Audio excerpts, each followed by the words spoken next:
જીવતો હતો તે હક નથી લેવા દીધું હસોડું. અરે હા, ભાભો જીવતો હતો તે હક નથી લેવા દીધું અને અત્યારે ડોશી હવે રોવા બેઠી. હવે ભાન થાહે એને. દાદા હતા ભગવાનના માણા અને આ ડોશી છે વિલન. આ ડોશી તો તું જોજે ભોગવવાની છે અને દાદા જો હાજા હોરા વૈયા ગયા. અરે માસી, તમારા બે જણાનો સ્વભાવ હતો કાઈ બધાય વખાણ કરે અને દાદા તો ભગવાનના માણા હતા એટલે તો એને વેલા લઈ લીધા. અને નથી કહેતા કે હારા માણાની આયા જરૂર છે ને અહીંયા ઉપરે જરૂર છે. ભગવાનના માણા હતા એટલે તો ઉપર વયા ગયા, નકર તો અહીંયા હેઠે નોરી મારી આરે. અરે માસી, તમે જેમ કયો એમ હો, પણ હતા અમારા દાદા લાખ રૂપિયાના, ખોટું ન કહેવાય. અરે હું લાખ રૂપિયાના? તમે એને વેચવા જાવ ને તો એને કોઈ મફતે રાખે એમ હતું નહીં ખખોડિયા ભાભાને. અરે માસી, ગામમાં દાદાનું માન કેટલું હતું અને અત્યારે આખું ગામ રોવે છે કે કેવા હારા દાદા વૈયા ગયા.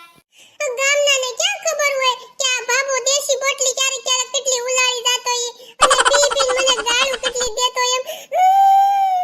આ ડોશી કેટલી ગોલીની છે. ભાભો ઉપર વૈયા ગયો છે તોય હક નથી લેવા દેતી. હજી મોઢામાંથી હારું વેણ નથી કાઢ્યું ભાભા હાટું.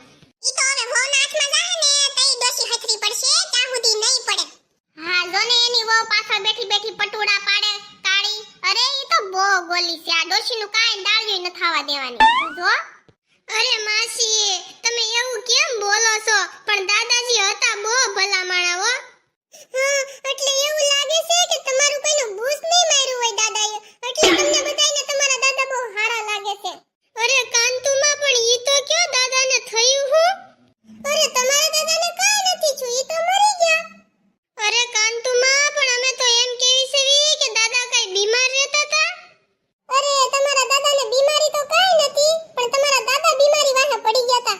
અરે પણ મેં તો કાલ સવારે જ ભણ્યા હતા. હજી ઈ તો લાકડી લઈને દોડ્યા જ જતા હતા. ક્યાં જતા હોય રામ જાણે. હવે બાબુ ક્યાં હસડો હાલી આપતો તો, ઘરની બહાર હસડો નતો નીકળતો, કેટલી ગાળું દઉં તો ઘરમાં ને ઘરમાં બાયું જેમ પડ્યો રહેતો. એમ તો હાંજે ઈ તાણી તાણી ઉધરો ખાતા હતા હો. હા, ઈ ઉધરો એની છેલ્લી ઉધરો જ હતી. તો દાદા ઉધરો ખાતા ખાતા વૈયા ગયા એમ ને? ના ના, ઉધરો ખાતા પહેલા તો એ 2 કિલો મનસરિયા ઉલાળી ગયા હતા. હે, 2 કિલો મનસુરિયમ ખાઈ ગયા? તો ઈ મનસુરિયમના દડા જ ગળવામાં હલવાઈ ગયા હશે દાદાને, એટલે જ નળિયું બ્લોક થઈ ગઈ હશે.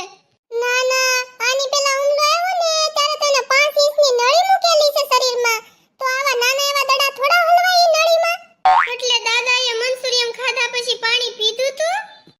હાથમાં છે વિસ્કી ને આંખોમાં પાણી, બેવફા ડો તારી બહુ મહેરબાની.